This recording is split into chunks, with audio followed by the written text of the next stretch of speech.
Sobat Value.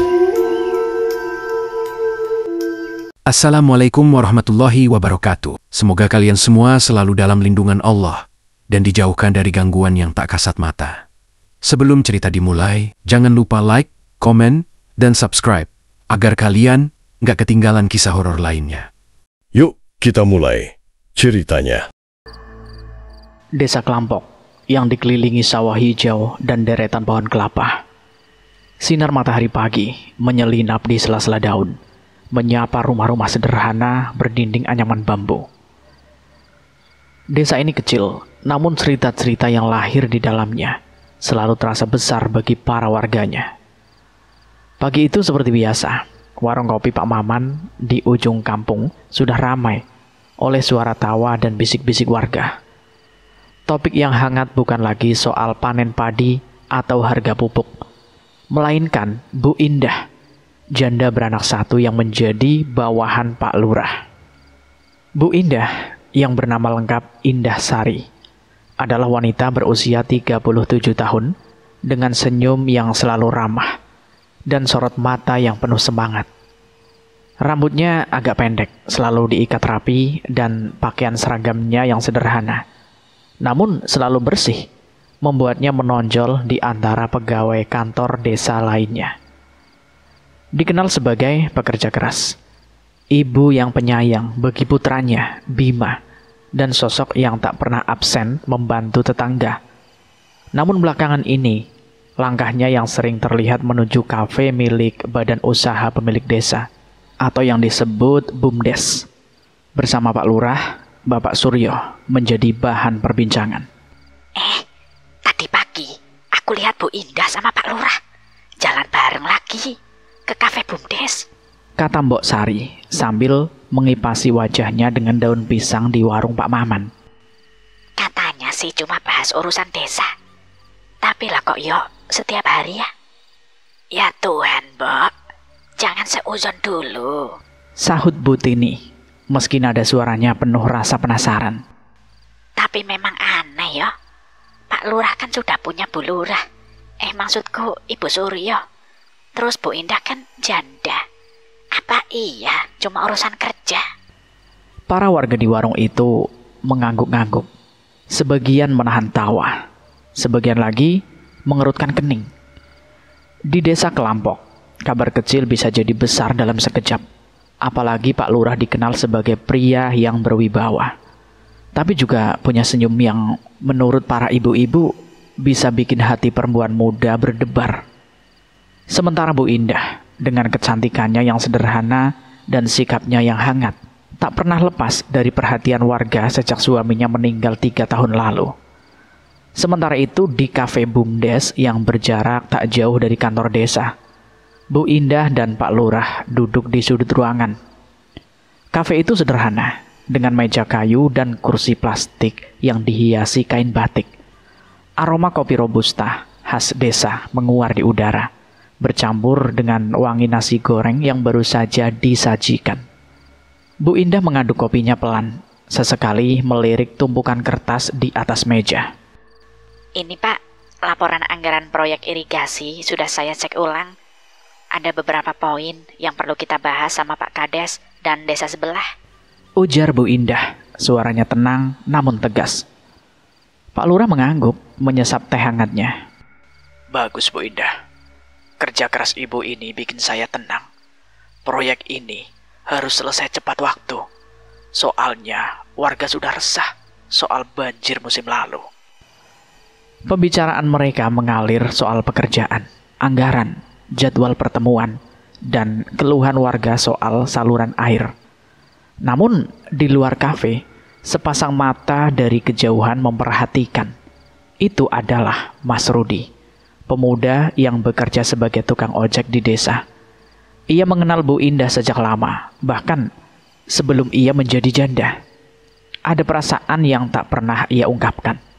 Dan kini, melihat Bu Indah begitu akrab dengan Pak Lurah, hatinya terasa tak karuan. Apa iya cuma urusan kerja? Gumam Mas Budi dalam hati, sambil menstarter motornya. Ia tidak tahu apakah ia cemburu atau hanya khawatir desas-desus itu akan menyakiti Bu Indah? Sore itu, saat Bu Indah pulang ke rumahnya, Bima, anak sematawayangnya yang berusia 10 tahun, menyambutnya dengan pelukan. Bu, tadi aku dengar dari teman, katanya ibu suka ketemu Pak Lurah di kafe. Beneran ya, Bu? Bu Indah tersenyum kecil, mengusap kepala Bima. Bima, ibu cuma kerja. Orang-orang suka ngomong, tapi yang tahu ibu cuma Bima, iya kan? Bima mengangguk, tapi di matanya ada secercah kekhawatiran. Di desa Klampok, desas-desus seperti angin tidak terlihat, tapi bisa mengguncang banyak hati. Dan di balik semua itu, Bu Indah tahu ada sesuatu yang lebih besar dari sekedar omongan warga. Sesuatu yang mungkin akan mengubah hidupnya atau bahkan seluruh desa. Di desa itu tidak pernah kekurangan cerita, dan kini Bu Indah kembali menjadi pusat perhatian. Pagi itu, suara palu dan gergaji terdengar dari rumah sederhana Bu Indah di ujung gang.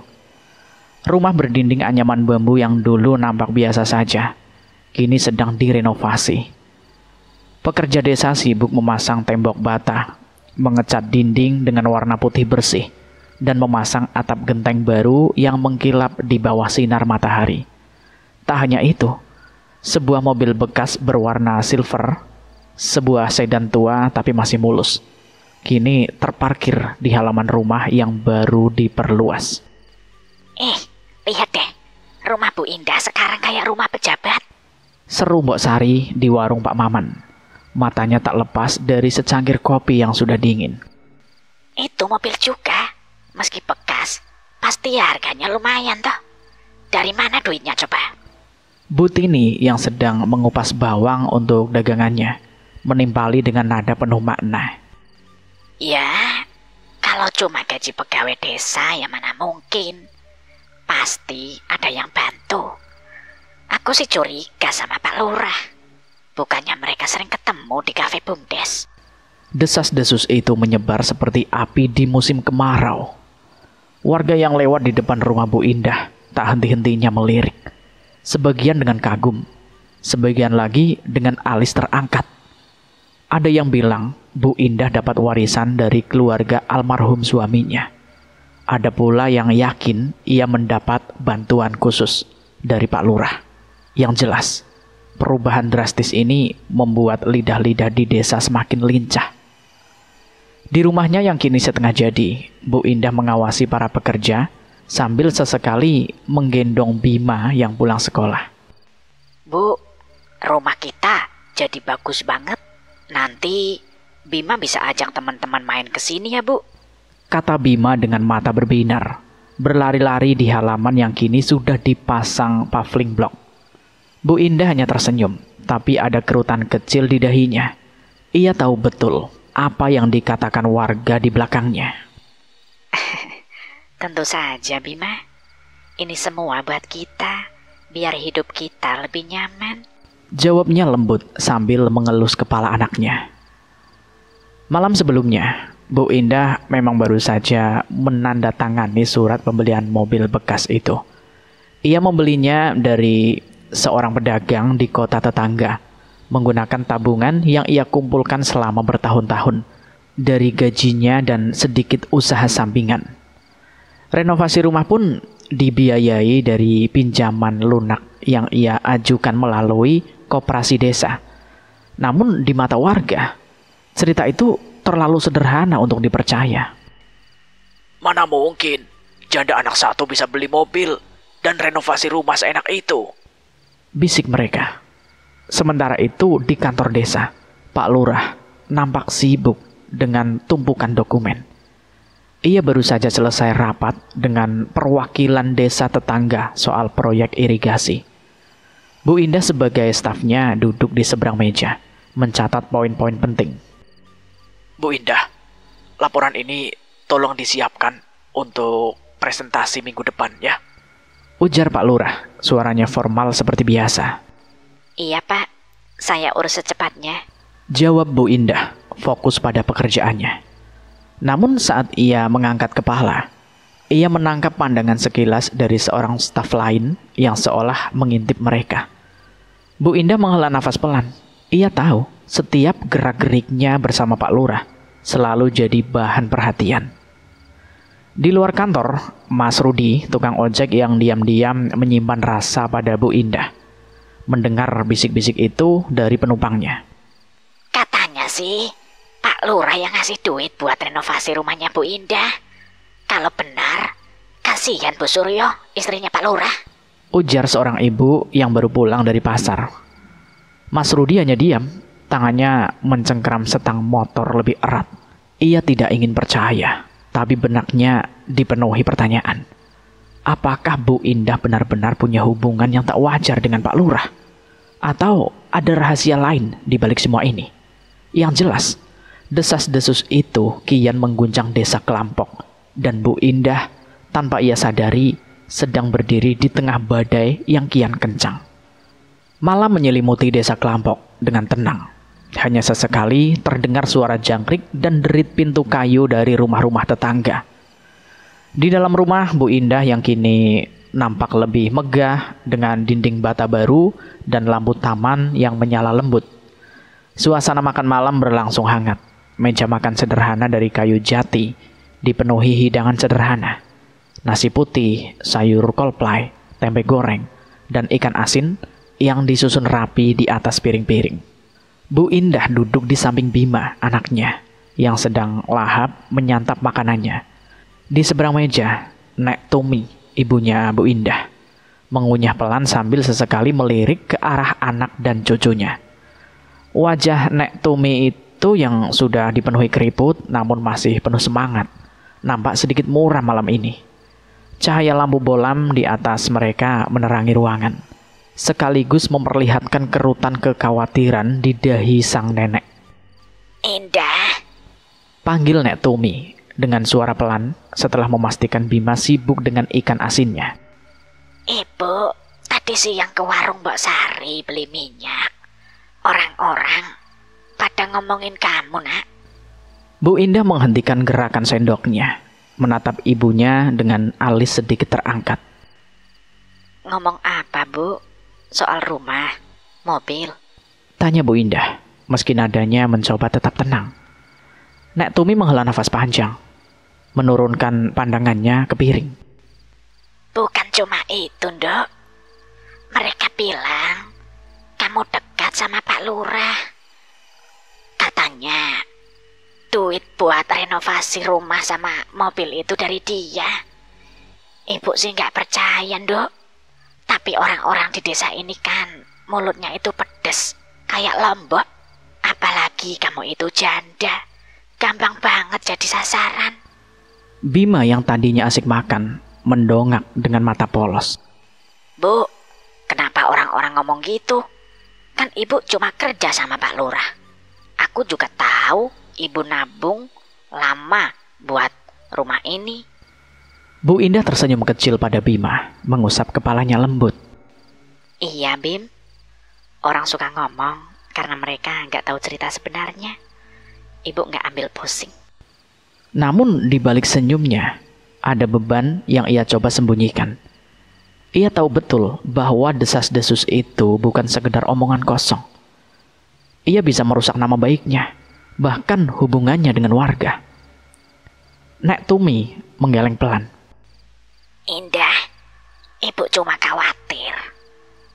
Kamu itu perempuan sendiri, bawa anak. Orang-orang desa ini kalau sudah ngomong susah dilupain. Apalagi soal Pak Lurah. Ibu Suryo, istrinya Pak Lurah, tadi juga ke warung. Dia nggak bilang apa-apa, tapi matanya kayak orang yang lagi nyanyi, melirik-lirik gitu. Nggak apa-apa, Bu. Bu Lurah kan teman Indah juga. Bu Indah menarik nafas dalam-dalam. Ia tahu ibunya hanya ingin melindunginya. Tapi mendengar nama Bu Suryo membuat hatinya sedikit tercekat. Ia tidak pernah berniat membuat siapapun salah paham, apalagi menyakiti keluarga Pak Lurah. Pertemuan-pertemuannya dengan Pak Lurah di kafe Bumdes memang murni urusan kerja. Tapi ia sadar Di mata warga, segala sesuatu bisa dipelintir. Ya udah Bu, aku akan hati-hati kalau ada urusan sama Pak Lurah. Tapi aku nggak mau berhenti kerja keras cuma karena omongan orang. Rumah ini dan mobil itu, semua itu buat Bima, biar dia punya masa depan yang lebih baik. Nek Tumi mengangguk, meski matanya masih menyimpan kekhawatiran. Ibu cuma minta kamu jaga diri, Dok. Desa ini kecil, tapi lidah orang-orangnya itu ya dawa-dawa, panjang-panjang. Lidahnya panjang-panjang ya, Mbah. Bima yang mendengar percakapan itu tiba-tiba berkata, Mbah, kalau orang-orang ngomong jelek soal ibu, aku akan bilang ke mereka kalau ibu itu orang baik. Ibu kerja keras, nggak kayak yang mereka pikir. Bu Indah tertawa kecil. Hatinya menghangat mendengar kata-kata Bima. Namun di luar rumah, angin malam membawa bisik-bisik yang tak terdengar. Di warung-warung di gang-gang desa, cerita tentang Bu Indah dan Pak Lurah terus bergulir. Kian liar dan kian jauh dari kebenaran. Dan di suatu sudut desa, Mas Rudi yang baru pulang dari mengantar penumpang mendengar kabar itu dari seorang tetangga. Wajahnya memerah, tangannya mengepal. Ia tahu, ia harus melakukan sesuatu. Tapi apa? Hari Minggu di desa Kelampok biasanya dipenuhi suasana santai. Para warga berkumpul di lapangan desa untuk bermain voli. Anak-anak berlarian mengejar layang-layang. Dan ibu-ibu sibuk menyiapkan makanan untuk arisan. Namun pagi itu, perhatian warga teralih ke sebuah pemandangan yang tak biasa. Mobil sedan silver milik Bu Indah terlihat berhenti di depan rumahnya. Dan yang mengemudikannya bukan lain adalah Pak Lurah sendiri. Di dalam mobil, Bu Indah duduk di kursi penumpang. Sementara Bima dan Maesaroh, anak perempuan Pak Lurah yang masih duduk di bangku SMP, terlihat ceria di kursi belakang. Ya ampun, itu Pak Lurah jemput Bu Indah. Seru Mbok Sari yang sedang menyapu halaman rumahnya. Matanya tak lepas dari mobil yang perlahan melaju keluar desa. Bawa anak-anak pula. Ini sih bukan cuma urusan dari kelurahan saja. Ini pasti ada apa-apa. Kabar itu menyebar lebih cepat dari angin muson. Di warung Pak Maman, di teras rumah, bahkan di grup WhatsApp RT. Warga Kelampok langsung ramai membicarakan pemandangan pagi itu. Bukannya aku bilang, kata Bu Tini dengan nada penuh keyakinan, sambil mengipasi wajahnya dengan daun pisang. Bu Indah sama Pak Lurah pasti ada hubungan. Kalau cuma urusan kerja, mana mungkin ngajak anak-anak jalan bareng keluar kota. Sementara itu di dalam mobil, suasana justru penuh tawa. Bima dan Maesaroh asik bermain tebak-tebakan. Sesekali tertawa keras hingga Bu Indah harus menoleh untuk menenangkan mereka. Tujuan mereka adalah kota tetangga, tempat diadakannya pameran pendidikan tahunan. Pak Lurah sebagai bagian dari tugas resminya diminta untuk menghadiri acara itu dan memberikan sambutan singkat. Bu Indah sebagai stafnya ikut serta untuk membantu menyiapkan materi presentasi dan mencatat hasil diskusi.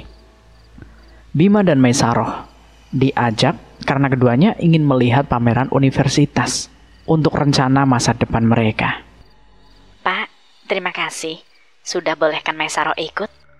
Ujar Bu Indah, suaranya penuh rasa syukur. Bima seneng banget bisa main sama Maesaroh. Jarang-jarang mereka ketemu di luar urusan sekolah. Pak Lurah tersenyum, tangannya tetap fokus pada kemudi. Sama-sama Bu Indah. Maesaroh juga senang. Katanya Bima lucu. Lagian, ini sekalian refreshing buat mereka. Perbincangan mereka ringan tentang sekolah, cita-cita Bima yang ingin jadi insinyur, dan keluh kesah Maesaroh soal pelajaran matematika. Tak ada yang tahu bahwa di luar mobil itu, Setiap senyum dan tawa mereka diartikan lain oleh warga desa bagi warga Kelampok.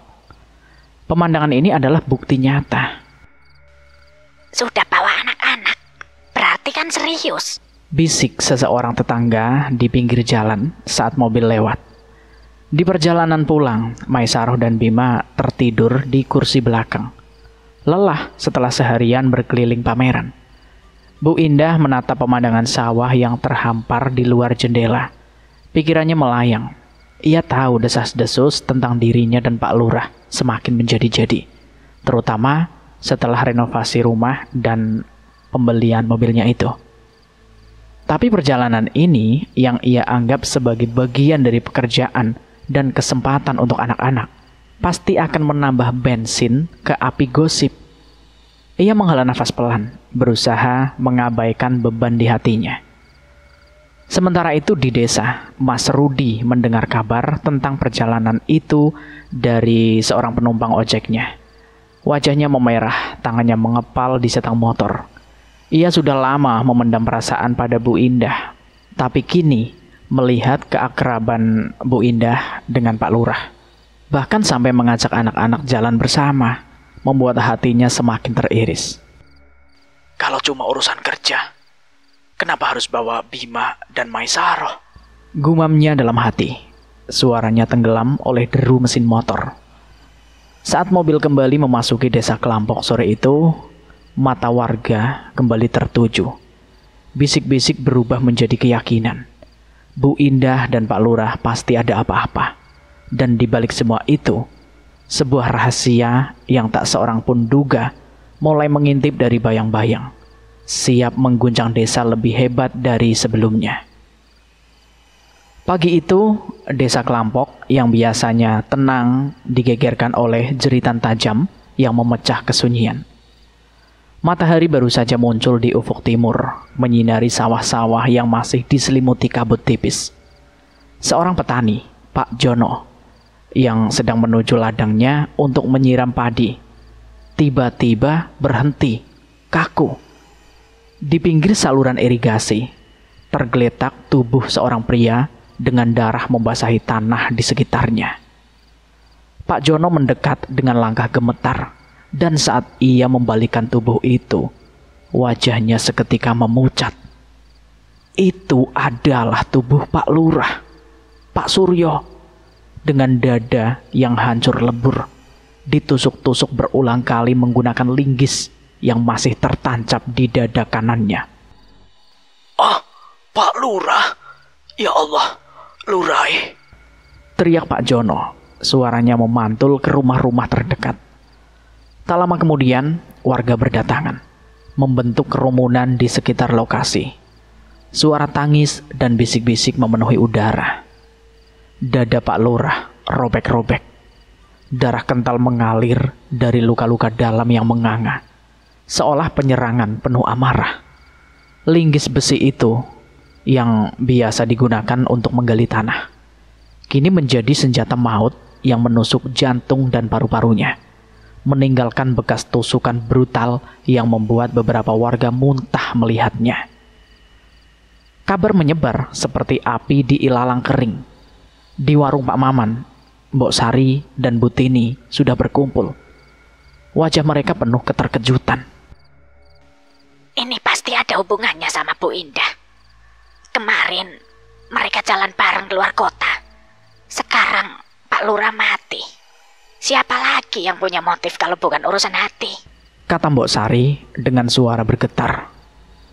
Sementara itu, polisi dari kota tetangga segera tiba, dipimpin oleh Inspektur Budi, seorang pria tegap berusia 40 tahun dengan mata tajam. Mereka memasang garis polisi di sekitar mayat, mengumpulkan bukti, sidik jari dari linggis, jejak kaki di tanah basah, dan potongan kain yang tersangkut di semak-semak terdekat. "Ini pembunuhan berencana," ujar Pak Budi kepada anak buahnya, sambil memeriksa luka-luka di dada Pak Lurah. "Tusukan ini penuh dendam. Dadanya ditusuk berkali-kali. Mungkin lebih dari 10 kali. Pelaku pasti orang yang kuat dan marah besar. Bu Indah yang baru bangun dan sedang menyiapkan sarapan untuk Bima mendengar kabar itu dari Bu Tumi yang pulang dari pasar dengan wajah pucat. Dok, Indah, Pak Lurah, Dok, dia meninggal, dibunuh orang di sawah. Kata Bu Tumi, suaranya gemetar. Bu Indah terduduk, tangannya menutup mulut. Apa, Bu? Pak Lurah, siapa yang bisa melakukan ini? Gumamnya, pikirannya langsung melayang ke gosip-gosip yang selama ini menyelimuti dirinya. Apakah ini akibat dari desas-desus itu? Apakah ada yang salah paham hingga membunuh Pak Lurah? Di rumah Pak Lurah, Ibu Suryo menangis histeris, dipeluk oleh Maisaroh yang juga terisak. Polisi segera datang untuk menginterogasi keluarga. Kapan terakhir kali Anda melihat suami Anda? Tanya Pak Budi kepada Bu Suryo. Dengan mata bengkak, ia menjawab. Malam tadi, setelah pulang dari perjalanan keluar kota, dia bilang mau cek irigasi sebentar, tapi tidak kembali. Sementara itu, Mas Budi menjadi salah satu yang dicurigai. Beberapa warga ingat melihatnya mondar-mandir malam sebelumnya, dan gosip tentang kecemburuannya pada Bu Indah membuatnya jadi sasaran utama. Dia pasti marah karena Bu Indah dekat sama Pak Lurah. Kamu jangan seuzon. Belum tentu dia yang melakukannya. Ya iya sih, tapi kan dia itu kemarin malam itu mundar-mandir. Pas Pak Lurah sama Bu Indah itu pulang dari nggak tahu dari mana itu. Bisik seorang warga. Penemuan mayat Pak Lurah bukan hanya mengguncang desa Kelampok, tapi juga membuka luka-luka lama. Polisi terus menyelidiki, mengumpulkan saksi, dan mencari motif di balik pembunuhan sadis itu. Apakah ini karena gosip cinta terlarang? Atau ada rahasia desa yang lebih gelap? Bu Indah tahu hidupnya tidak akan pernah sama lagi. Dan di balik tangisannya, ia bertekad mencari kebenaran sebelum desas-desus itu menelan dirinya juga. Kantor polisi di kota tetangga terasa dingin dan tegang pagi itu. Lampu neon yang menyala terang menerangi ruangan interogasi yang sederhana, dengan meja kayu usang dan kursi besi yang tak nyaman. Pak Budi dengan wajah serius dan catatan di tangannya memimpin penyelidikan pembunuhan Pak Lurah. 3 orang dipanggil untuk diinterogasi. Pak Jono yang menemukan mayat, Bu Indah yang terakhir terlihat bersama korban, dan Bu Suryo, istri Pak Lurah sendiri yang baru saja kehilangan suaminya. Pertama, Pak Jono duduk di depan Inspektur Budi. Petani tua itu tampak gugup, tangannya menggenggam topi lusuhnya. Saya cuma mau ke sawah, Pak. Tiba-tiba lihat tubuh di saluran irigasi. Ternyata itu Pak Lurah. Saya melihat dadanya sudah ditusuk linggis. Saya langsung menjerit meminta tolong, Pak. Cerita Pak Jono dengan suara bergetar. Pak Budi mengangguk, mencatat detail waktu dan lokasi. Pak Jono tak punya motif apapun. Ia hanya saksi mata yang malang. Setelah beberapa pertanyaan, ia dipersilahkan untuk pulang dengan peringatan untuk tetap di desa. Selanjutnya, Bu Indah dipanggil. Udara di ruangan terasa lebih berat saat ia duduk. Wajahnya pucat, tapi matanya tegar. Bu Indah, Anda terakhir terlihat bersama Pak Lurah kemarin dalam perjalanan keluar kota. Apa yang Anda lakukan setelah itu? Tanya Pak Budi, suaranya tajam.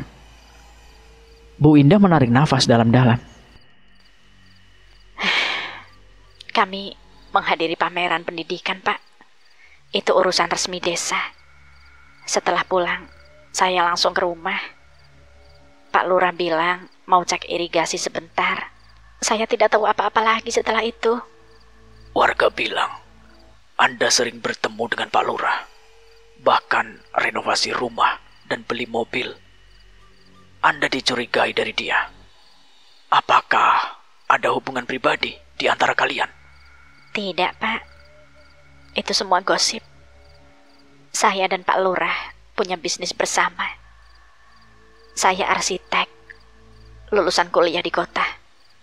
Pak Lurah pemborong di proyek properti swasta di luar desa. Kami sering ketemu untuk bahas desain dan anggaran. Renovasi rumah saya itu dari tabungan saya sendiri, Pak. Beli mobil juga saya menabung sendiri, bukan dari Pak Lurah.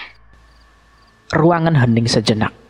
Inspektur Budi mencatat, tapi tatapannya masih penuh curiga. Bu Indah menjadi target utama karena desas-desus desa yang kini jadi bukti tidak langsung. Anda punya alibi setelah pulang? Tanya Pak Budi lagi. Saya di rumah dengan Bima dan ibu saya. Mereka bisa jadi saksi. Jawab Bu Indah, suaranya mantap meski hatinya tergejolak. Akhirnya Bu Suryo masuk, wajahnya bengkak karena menangis. Tapi ada kekuatan di matanya. Ia duduk, tangannya saling menggenggam. Bu Suryo, ceritakan malam terakhir suami Anda. Bu Suryo menghela nafas. Suami saya pulang sore setelah dari pameran dengan Bu Indah dan anak-anak. Dia bilang mau cek irigasi. Seperti biasa. Tapi dia tidak kembali malam itu. Dan soal Bu Indah, warga bilang mereka dekat. Apakah Anda curiga? Bu Suryo tersenyum tipis, meski penuh duka. Tidak, Pak. Bu Indah teman baik saya sejak kuliah. Kami satu angkatan, sahabat karib. Suami saya dan Bu Indah sering ketemu karena bisnis.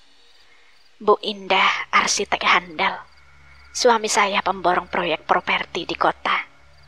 Mereka mitra kerja. Perjalanan kemarin itu untuk relaksasi anak-anak. Sekalian urusan desa. Tidak ada yang aneh. Jadi, gosip desa itu salah? Benar sekali. Ini pasti ulah orang yang tak suka suami saya. Mungkin kompetitor bisnis atau warga yang dendam soal proyek irigasi. Suami saya banyak musuh diam-diam karena jabatannya. Bu Suryo membela Bu Indah habis-habisan, mengungkap rahasia persahabatan mereka yang lama. Bu Indah seperti saudara saya.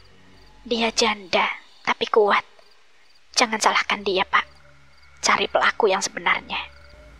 Interogasi berakhir dengan Bu Suryo dan Bu Indah saling peluk di luar ruangan. Air mata mereka bercampur. Polisi kini punya arah baru. Bisnis properti dan kemungkinan dendam. Tapi di desa Kelampok, gosip tidak berhenti. Mas Budi yang mendengar kabar interogasi merasa lega Bu Indah tidak bersalah.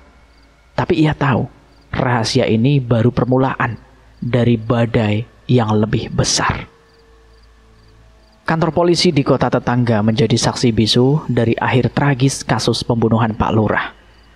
Setelah berminggu-minggu penyelidikan intensif, Inspektur Budi dan timnya akhirnya mengungkap kebenaran di balik kematian sadis itu. Bukti-bukti yang dikumpulkan, sidik jari di linggis, jejak kaki di tanah basah, dan kesaksian warga tentang gerak-gerik mencurigakan, menunjuk langsung pada 3 nama, Aris, Rian, dan Budi. Ketiganya ternyata adalah pelaku pembunuhan berencana yang dipicu oleh dendam dan kecemburuan yang membara. Mas Budi yang selama ini menyimpan perasaan pada Bu Indah, ternyata adalah dalang utama. Ia merekrut Aris dan Rian, 2 pemuda desa yang dikenal suka membuat onar, untuk membantu menjalankan rencana jahatnya. Motifnya sederhana namun kelam. Rudi tidak bisa menerima kedekatan Bu Indah dengan Pak Lurah, yang ia salah artikan sebagai hubungan terlarang. Dendamnya diperparah oleh desas-desus desa yang terus mengguncang harga dirinya. Malam itu, di pinggir saluran irigasi, Rudi memimpin serangan brutal itu, menusukkan linggis ke dada Pak Lurah berkali-kali dengan amarah yang tak terkendali. Sementara Aris dan Rian menahan korban agar tak melawan. Di pengadilan, hakim menjatuhkan vonis tanpa ampun, hukuman mati untuk ketiganya berdasarkan pasal 340 KUHP tentang pembunuhan berencana. Warga desa Kelampok yang menyaksikan sidang melalui berita dan cerita dari mulut ke mulut terbagi antara kaget dan lega. Bu Indah yang hadir di sidang sebagai saksi hanya bisa menunduk. Air matanya jatuh saat mendengar vonis. Ia tidak pernah menyangka perasaan yang tak terucap dari Mas Rudi akan berujung pada tragedi sebesar ini. Bu Suryo di sisi lain memeluk Maesaroh erat-erat, berusaha mencari kekuatan untuk melanjutkan hidup tanpa suaminya. Malam setelah vonis, di sel tahanan yang dingin dan pengap di penjara kota, Rudi, Aris, dan Rian duduk di dalam. Cahaya lampu neon yang redup menyisakan bayang-bayang di dinding beton. Rudi yang duduk di sudut sel dengan wajah pucat, tiba-tiba merasakan hawa dingin menyelinap di tulang punggungnya. Matanya melebar saat ia melihat sosok bayangan di depan jeruji besi. Sosok itu perlahan mendekat dan dalam cahaya remang, wajah Pak Lurah muncul, pucat dengan mata kosong dan dada yang robek. Linggis masih tertancap di tubuhnya. Darah menetes perlahan ke lantai. Rudi. Suara serak itu bergema, seolah datang dari dunia lain. Kau pikir kau bisa lolos dari dosamu? Rudi terpekik, tubuhnya gemetar hebat. Bukan aku. Bukan aku. Teriaknya, mencoba menutup mata. Tapi bayangan Pak Lurah semakin mendekat. Senyumnya menyeringai penuh dendam. Aris dan Rian yang terbangun oleh teriakan Rudi mencoba menahannya. Tapi kekuatan aneh seolah menguasai tubuh Rudi. Dengan mata membelalak dan mulut berbusa, Rudi tiba-tiba bangkit dan membenturkan kepalanya ke tembok sel dengan keras. Bruak, bruak. Sekali, 2 kali, 3 kali, bunyi tulang yang retak bergema di ruangan sempit itu. Rudi, berhenti Rud! Teriak Aris, mencoba memegang lengan Budi. Tapi ia terpental ke belakang, seolah didorong oleh kekuatan tak terlihat. Rian yang panik juga mencoba menarik Rudi, tapi ia tersungkur, seolah ada tangan gaib yang mendorongnya. Benturan demi benturan terus berlanjut. Darah mulai mengalir dari dahi Rudi, menciprat ke dinding. Wajah dan kepalanya hancur, tulang pipinya pecah, dan matanya terpejam dalam ekspresi ketakutan yang mengerikan. Akhirnya, dengan satu benturan terakhir yang mengguncang sel, cerak! Kepala Rudi hancur. Tubuhnya ambruk tak bernyawa di lantai. Darah menggenang di sekitarnya. Aris dan Rian hanya bisa menatap dengan tubuh gemetar, tak mampu berkata-kata. Di sudut ruangan, bayangan Pak Lurah masih berdiri, senyum menyeringai, mulutnya semakin lebar sebelum perlahan memudar ke dalam kegelapan. Jeritan mereka akhirnya memecah keheningan malam, memanggil petugas penjaga yang datang terlambat. Rudi sudah tak bernyawa. Kematian mengerikan dan tak bisa dijelaskan. Kabar kematian Rudi menyebar ke desa Kelampok keesokan harinya, menambah lapisan kengerian pada tragedi yang sudah mengguncang desa. Ada yang bilang itu hukuman dari Tuhan. Ada pula yang berbisik tentang kutukan arwah Pak Lurah. Bu Indah yang mendengar kabar itu dari Bu Tumi hanya bisa memeluk Bima erat-erat, berusaha melindungi anaknya dari bayang-bayang masa lalu. Bu Suryo di sisi lain menatap foto almarhum suaminya dengan air mata dan berbisik. Suryo, sekarang kau tenang bukan? Desa Kelampok tak pernah sama lagi. Desas-desus perlahan mereda, digantikan oleh ketakutan akan hal-hal yang tak terlihat. Saluran irigasi itu kini dihindari warga saat malam tiba. Dan cerita tentang arwah Pak Lurah yang membalas dendam menjadi legenda baru di desa. Di tengah semua itu, Bu Indah memilih untuk tetap kuat, membangun hidup baru untuk Bima, meski bayang-bayang masa lalu terus mengintai di setiap sudut desa Kelampok. Cerita ini selesai. Bagaimana menurut teman-teman semua tentang cerita ini? Silahkan tulis di kolom komentar. Dan terima kasih buat teman-teman semua yang sudah mendengarkan cerita ini sampai habis. Semoga kalian sehat selalu, panjang umur, bahagia selalu, dan selalu dimudahkan segala urusannya. Dan buat kalian yang baru bergabung di channel ini, silahkan klik tombol subscribe dan tombol loncengnya, agar kalian tak ketinggalan cerita terbaru dari kami. Saya mohon maaf jika ada kesalahan kata. Saya pamit undur diri. Wassalamualaikum warahmatullahi wabarakatuh.